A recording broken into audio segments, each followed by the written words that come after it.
Joining me now is Paul Sracic, a professor of political science at Ohio's Youngstown State University. He's also currently a visiting scholar at the Waseda University in Tokyo. Paul, thanks so much for your time.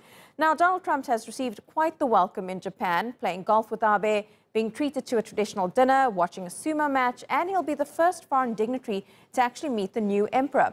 Why all the effort from the Japanese?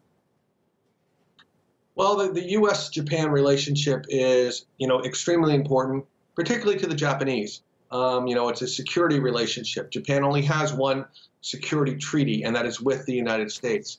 So they're absolutely sort of dependent on the U.S. for their defense. And although they do have, a rather large, security force, as they call it, which is really, a military. So it's very important that they sort of maintain the stability of the relationship. And Prime Minister Abe has been in front of this effort since almost the day Donald Trump was elected president, going to New York City to see Donald Trump right after the election and continuing sort of to follow up with this. And I think this invitation to be the first foreign leader to meet the new emperor was part of this, almost campaign that the prime minister is doing to make sure that the relationship between the U.S. and Japan stays as solid as possible. Well, as you've just said, the U.S. and Japan have this very strong relationship. But how aligned are Trump and Abe when it comes to security issues?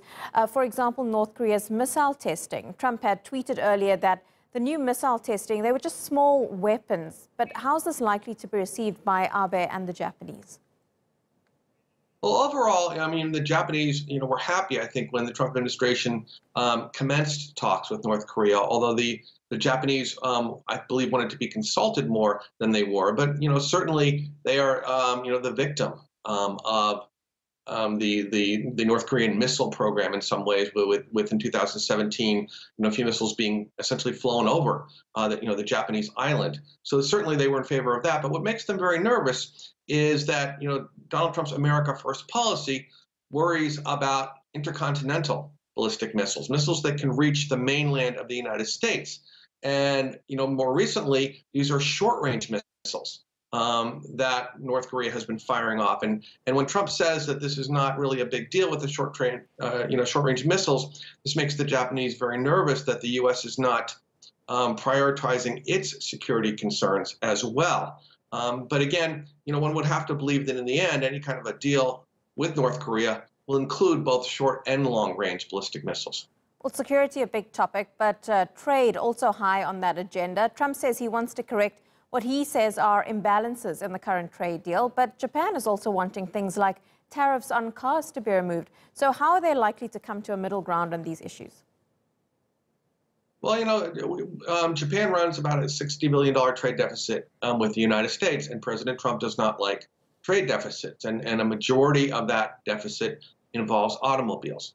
So Donald Trump, sort of from the start of his presidency, has kind of complained about that. It's going to be very difficult, though, for the Japanese to import more automobiles from the United States. So if you notice, the discussion has shifted a little bit towards agriculture, where the Japanese do have very, very high tariffs. There's no tariffs on U.S. cars coming into Japan, but there is on agriculture.